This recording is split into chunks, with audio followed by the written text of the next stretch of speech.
আমরা আলোচনা করবার কথা ছিল ইউএন মিশনে গিয়ে বাংলাদেশের আলোচনার টেবিলে কি থাকবে, আন্তর্জাতিক বিশ্বের কাছে বাংলাদেশের জন্য কি নিয়ে আসবেন প্রফেসর ডক্টর ইউনূস, কোন আলোচনাটা সেখানে গুরুত্ব পাবে, সেটা আলোচনা না করে আমরা ডিম তত্ত্ব নিয়ে আলোচনায় বসেছি।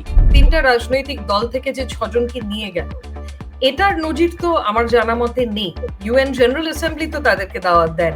গোটা বিশ্বের কাছে ওনার লেজিটিমেসিটা বাংলাদেশে যে রাজনৈতিক দলগুলো আছে তাদের মধ্যে যে ওনার একটা সমর্থন আছে সেটা দেখানোর এটা একটা উদ্দেশ্য। যেখানেই এখন যাচ্ছে, আপনি কিছুক্ষণ আগেই বললেন, ওখানেই আওয়ামী লীগের লোকজন আছে এবং তারা ডিম নিক্ষেপ থেকে শুরু করে সব ধরনের প্রোটেস্ট এয়ারপোর্টের সামনেই দাঁড়িয়ে থাকে এগুলো করার জন্য, এবং এটা এক্সপেক্টেডও। এবারও যে হবে এটা মোটামুটি সবাই জানতো, কিন্তু তারপরেও এত মিসকমিউনিকেশন কেন হয়েছে? তারা খুব নোংরা কাজ করেছেন, বাংলাদেশকে ছোট করেছেন, প্রকারান্তরে একজন ব্যক্তিকে হেনস্থা করতে গিয়ে পুরো বাংলাদেশের সম্মান ভুলণ্ডিত করেছেন। তবে আমি দেখেছি আওয়ামী লীগের নেতাকর্মীরা ফেসবুকে ডিমের ছবি দিয়ে রেখেছেন আগে।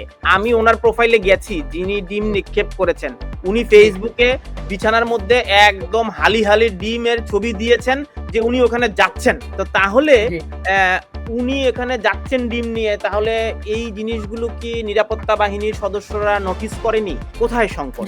এটা দুঃখজনক, ডিম ছুড়েছে, এটা দুঃখজনক যে অশ্লীল ভাষায় গালাগালি করে। আরেকটা বড় স্পেকুলেশন যেটা আমি মনে করি যে এই অন্তর্বর্তীকালীন সরকারের প্রধান কিংবা যারা নিরাপত্তার দায়িত্বে আছেন তাদের হয়তো বিবেচনার মধ্যে ছিলেন যে ইতিপূর্বে যেসব জায়গায় গিয়েছেন বিগত সরকারের সমর্থক, ফ্যাসিবাদের সমর্থকরা, তারা নানা রকম উত্তক্ত করেছেন, আমি শব্দটা বলবো উত্তক্ত, সেটা থেকে রেহাই পাওয়ার জন্য হয়তো কাউন্টার পলিটিক্যাল একটা শো অফ কিংবা একটা শোডাউনও দরকার হতে পারে। সে কারণে হয়তো এই রাজনৈতিক দলগুলোকে সেখানে নিয়েছেন, কারণ ডক্টর মোহাম্মদ ইউনূস তো কোনো রাজনৈতিক দল করেন না। আপনি যদি অতিথি হিসেবে সবাইকে সমান সম্মান দিয়ে নিয়ে যান, আপনি একই ফ্লাইটে যাবেন, একসাথে বসবেন, একসাথে খাওয়া দাওয়া করবেন, একসাথে ইউএন এর যে অ্যাসেম্বলি হল সেখানে গিয়ে বসবেন, রাষ্ট্রীয়ভাবে ছবি যখন দেবেন আপনার পাতায় সেখানে সবার ছবি থাকবে।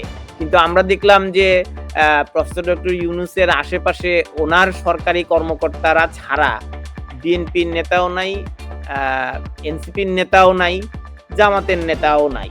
খুবই দুঃখিত হই যখন দেখি যে অন্তর্বর্তীকালীন সরকার যখন জাতিসংঘের ছবি প্রকাশ করেন অফিসিয়াল ফেসবুক পেজে এবং সেখানে মির্জা ফখরুল ইসলাম আলমগীর এবং অন্যান্য প্রতিনিধিরা সেখানে অনুপস্থিত,